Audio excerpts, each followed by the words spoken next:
let's try to show whether the three given vectors here, v sub 1, v sub 2, and v sub 3, span R3. When we say spanning, we need to show that these three vectors form a linear combination of a certain vector, let's say vector b, okay, with the following components: b sub 1, b sub 2, and b sub 3. Okay, in showing whether the vectors v sub 1, v sub 2, v sub 3 or forms a linear combination, or let's say the vector b is a linear combination of v sub 1, v sub 2, and v sub 3, we need to give representation to these scalars, to which will give us this equation. You have b sub 1, b sub 2, b sub 3, which is your b vector, is equal to k sub 1 v sub 1 plus k sub 2 vector sub 2 plus k sub 3 and then v sub 3. If we could show that there are values, or there's representative solutions for k sub 1, k sub 2, and k sub 3, this would mean that the b vector is a linear combination of v sub 1, v sub 2, and v sub 3, and then will ultimately tell us that the three given vectors span R3. So let's start by retaining this, because we don't know these values here, because we only represent these components for vector b. Then you have k sub 1 times your v sub 1, which is 2, negative 1, and 3, plus your k sub 2 times 4, 1, and 2, plus your k sub 3 times 8, negative 1, and another 8. By scalar multiplication, since the k's here, k sub 1, k sub 2, and k sub 3 are scalar values, so we can have 2 k sub 1, negative k sub 1, 3 k sub 1, plus 4 k sub 2, k sub 2, 2 k sub 2, plus 8 k sub 3, negative k sub 3, another 8 k sub 3. Then we add the given vectors. This is still b sub 1, b sub 2, b sub 3, equal to the first components of each vector, 2k sub 1 plus 4k sub 2 plus 8k sub 3. Next, negative k sub 1 plus k sub 2 minus k sub 3. Then 3k sub 1 plus 2k sub 2 plus 8k sub 3. Then, since we have equal vectors, and by semantic property, I could write here 2k sub 1 plus 4k sub 2 plus 8k sub 3 is equal to b sub 1. Then, negative k sub 1 plus k sub 2 minus k sub 3 is equal to b sub 2. Then, 3k sub 1 plus 2k sub 2 plus 8k sub 3 is b sub 3. So again, the goal here is to show that there exists k sub 1, k sub 2, and k sub 3 scalar values, so that we could again connect them to linear combination and later ultimately the spanning. But we don't know the values of these coefficients here, for they are just representation for our b vector. And if we're going to come up with an augmented matrix, because we usually do augmented matrix, and because this is now a system of linear equations, then we use the Gaussian elimination to come up with a reduced row echelon of the form, which will give us the values for the coefficients. But here, if we're going to come up again with the augmented matrix, we'll have here 2, 4, 8, b sub 1, negative 1, 1, negative 1, b sub 2, 3, 2, 8, b sub 3.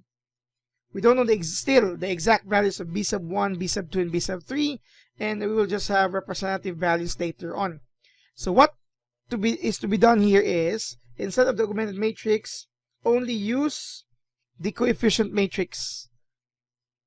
We have the coefficient matrix here, and for this, we will be applying this theorem. 2.3.8.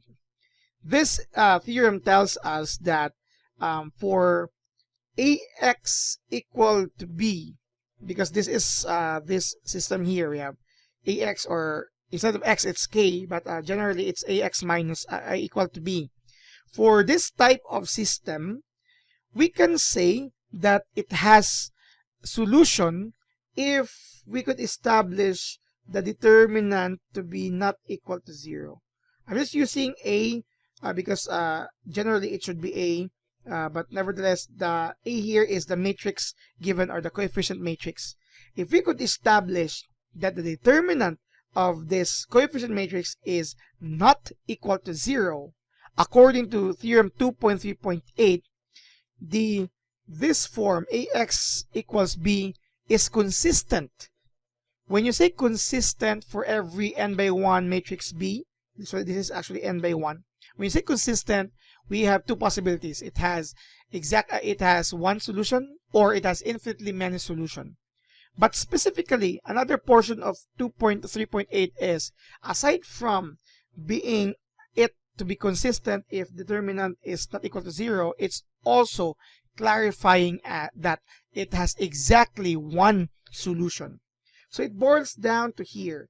If we could establish that the determinant of this coefficient matrix is not equal to 0, hence it has exactly, or the system has exactly one solution, then we can say that there exists k sub 1, k sub 2, and k sub 3, but we don't know the exact value, which again lead us to linear combination and spanning as the goal of this task. So let's try to solve for a determinant of A, or determinant of this coefficient matrix. Now there are many techniques. I'm just going to use the general concept of the determinant of A. We're going to add all the values, or the products of the movement from upper left to lower right. So we'll start with 2 times 1 times 8, that's 16, plus 4 times negative 1 times 3 is negative 12, plus 8 times negative 1 times 2, that's negative 16, minus the movement from upper right to lower left. 8 times 1 times 3 is 24. Negative 1 times 2 times 2 is plus negative 4. And 8 times negative 1 times 4 here is negative 32, plus negative 32. This is 16. Oh, sorry. We could actually automatically remove 16 and 16 here. So you have negative 12 minus, you have here 24 minus 4, that's 20. Okay? Plus negative 32. 20 plus negative 33 is also negative 12, but don't forget it is minus. So by double negative property, you have negative 12 plus 12. Your determinant of your coefficient matrix is actually equal to 0. What does this imply? Theorem 2.3.8 is clarifying that there is exactly one solution if the determinant is not equal to 0. But since the determinant here is equal to 0, this would mean the system in this form doesn't have is not consistent, or in short, it is inconsistent. And if it is inconsistent, there's no solution.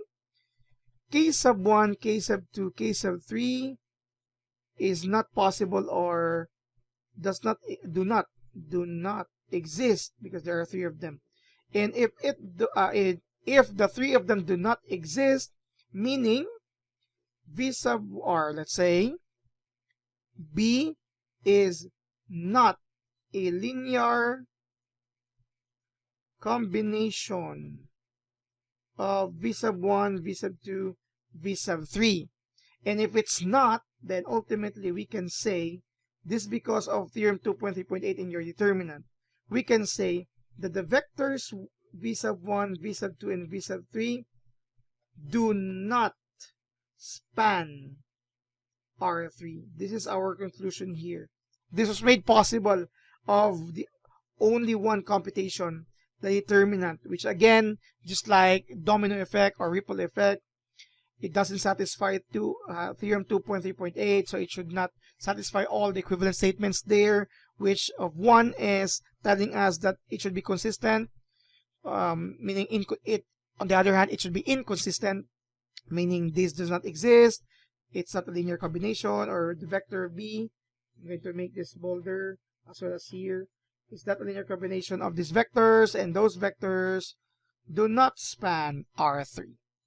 So for this video, the given vectors, again, do not span R3 because, bottom line, the determinant of the coefficient matrix of the system from this idea of linear combination is equal to 0. It doesn't satisfy theorem 2.3.8. Thank you for watching.